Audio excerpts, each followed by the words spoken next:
Today we're going to talk about authors that I'm leaving behind in 2025. Some of these feel like I'm breaking up with an author that I've loved. Hi pals, my name is Tori, welcome back to my channel. These are authors that I have given a chance. I've read either quite a few books, maybe it's just the first book, and I've decided I'm going to leave them behind and I'm not going to continue with their books going forward. I do have some where I might be swayed either way, and so I would really appreciate you influencing or de-influencing. I would like to start off with a little disclaimer. If these authors worked for you, if you love them with your whole entire heart and soul, I could not be happier for you. We all look for different things in ink, on paper. If you're reading, you're winning. I don't know where to start. This is an author that I know and I love. I loved the first two books in this Bridge Kingdom series, and then it completely went downhill for me and I can't get over my upsetty spaghettiness about it. I've decided I'm going to be leaving Danielle Jensen in 2025. I would like to start with this first one because I read The Bridge Kingdom many years ago. I got the indie published edition. I love these books so much. I found her first on Kindle Unlimited, and she was one of the first authors that got me into romantasy, which is basically saying she's one of the authors that got me where I am today with my reading. The Bridge Kingdom is a fantasy romance series pretty clearly. It's mostly a political fantasy series in the first kind of duology of this series. It has to do with our main characters, Lara and Aaron. They are from warring countries, and their marriage is supposed to bring these countries together. Little does Aaron know, Lara has been trained from a very young age as this assassin baddie. Love that archetype of a character. But their marriage doesn't exactly go how Lara or Aaron was anticipating. First two books,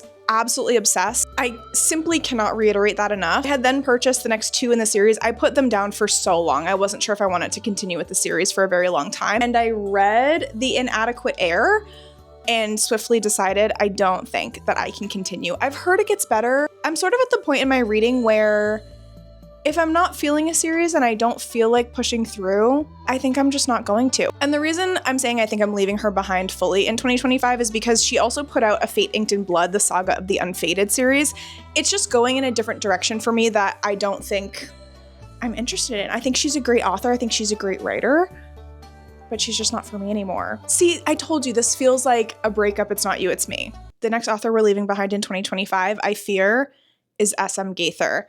This is an author that I have read so many books from. I read her entire Shadows and Crowns series. The first 2 to 3 books of that series blew my socks off. But throughout that series, each book I felt kept getting less and less impactful for me, that by the end, I was so ready to be done. It was more of a sad experience than a satisfying experience. And then came this series. This is the prequel series. I don't want to be super cliche, but if you enjoy your classic romantasy authors, we'll just say that, I think you would enjoy S.M. Gaither's writing, especially if you enjoy Kindle Unlimited romantasy that are chunky.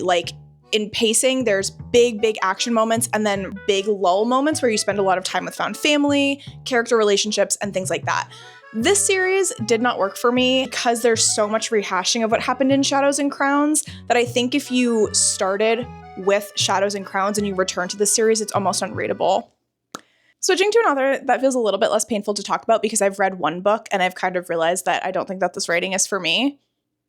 That is Jessica Peterson. I love cowboy romance. You can't see it because it's down here, but I do have an entire shelf of cowboy romance. I tried the Lucky River Ranch series. I just don't think that her writing is for me. The setup for this book really had me. Molly Luck is our FMC. Her father just passed away. He owned this mega cattle ranch in Texas. She was sort of estranged from him. So after he passes, she inherits his ranch, his money. She's kind of just in it for the money, but his stipulation in order for her to get all of her inheritance is she has to stay at the ranch and live there for a year to learn kind of how everything works. Meanwhile, the man who's basically been running the ranch this entire time, he's sort of the general manager, but they call him the ranch's foreman. His name is Cash Rivers.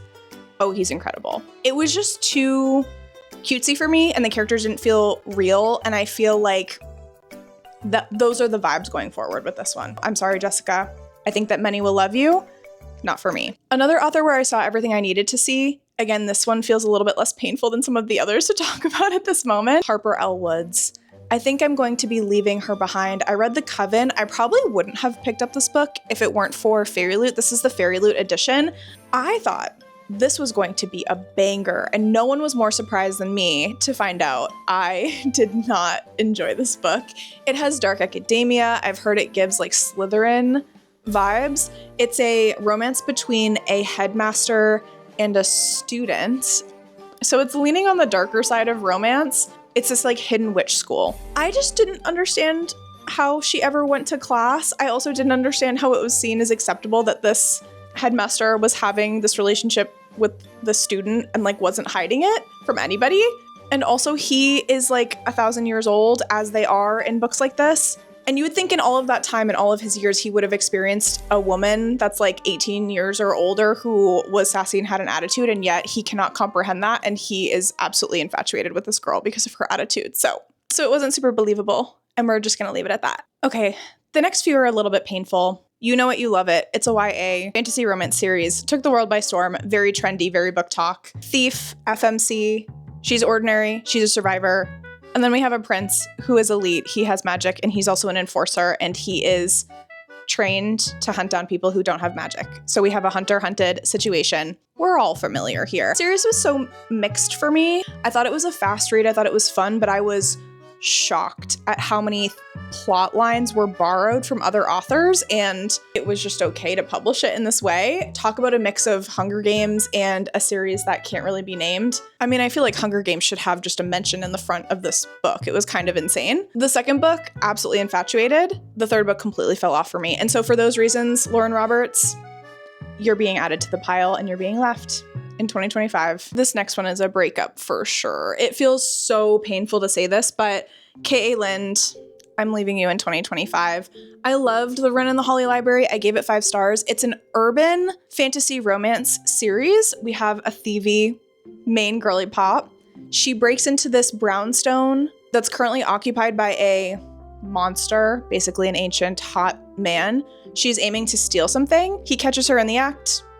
Instead of sending her to get punished by the law, he ends up trying to make a deal with her, a bargain, and obviously they fall in love. It's also mildly, I don't want to say dystopian, but in this world, monsters have taken over New York City, and so the humans are not in a place of power, and the monsters are in a place of power. I thought that the magic was really interesting. I loved the setup in the first book, and the second book just fell so flat for me, to the point where I was like, I don't know if I want to get hurt again by K.A. Lind.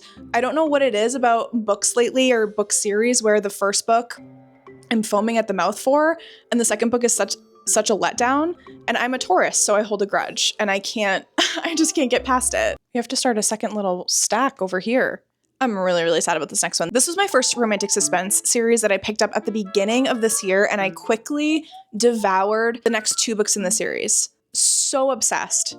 By the 4th book in the series, I started to lose a little bit of momentum, and then Devney Perry threw us a curveball and came out with a fantasy romance called Shield of Sparrows.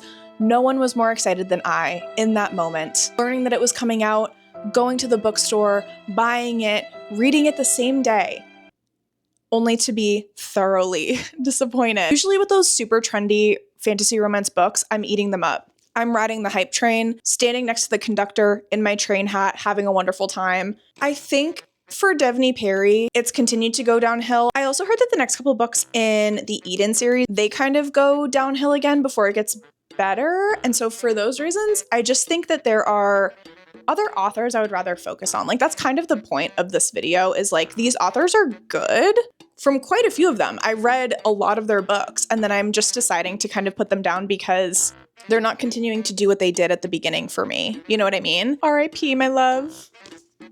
We had fun together. The next 2 are authors that I probably wouldn't have tried if it weren't for Fairy Loot.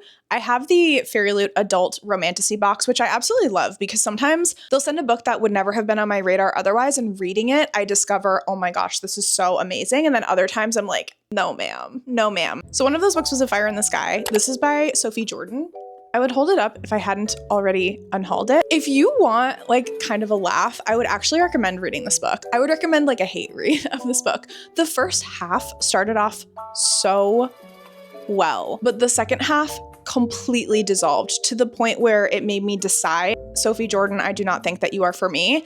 We have an arranged marriage with this royal family, and our main character is I forget the exact term for her, but she came from more of like a lowly family in the society, and she was sent to live with royalty to befriend the royal children. And then in order to make an alliance with people that they didn't really care for, they decided to marry her off as a royal, even though she wasn't technically a royal. The person she's marrying is just an absolute brute. They're seen as conquerors, really great strategists, really violent people, and that's why they're trying to make this alliance so this like clan doesn't come after their kingdom. The second half is wackadoodle time. It almost felt like we were writing for a shock factor and not writing for like a logical story, if that makes sense. And so for those reasons, we are leaving her behind. And then honestly, for this next one, I would probably give very similar reasoning, and that is Emily Howard. The book that I read from her was The Starlight Heir. I wanted to love it. I really enjoyed the magic. I also really enjoyed the enemy in this book. It had a really, really strong setup, but I just didn't fall in love with the characters as much as I was hoping for. And then also the second half of the book was really disappointing for the same kind of like plot reason. So sorry, Emily. We're leaving you in 2025. Second to last, 9th place, if you will. These actually aren't ranked in any specific order, by the way. Autumn Woods, Nightshade. I got an ARC for this. Everything about the summary sounded like it would be perfect.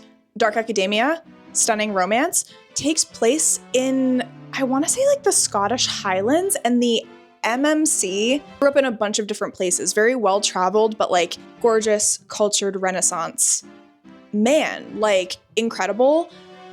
The writing really fell flat for me. It's the first book in a series. It's the Sorrow Song University series, and this was her debut book. So you know what? I hope that through finishing this Sorrow Song University series, she continues to experiment and like flesh out her writing a little bit more. Maybe in her second series, if she decides to continue writing, she's one I might give a second chance because she's a debut author. I didn't realize that when I first put her on this list.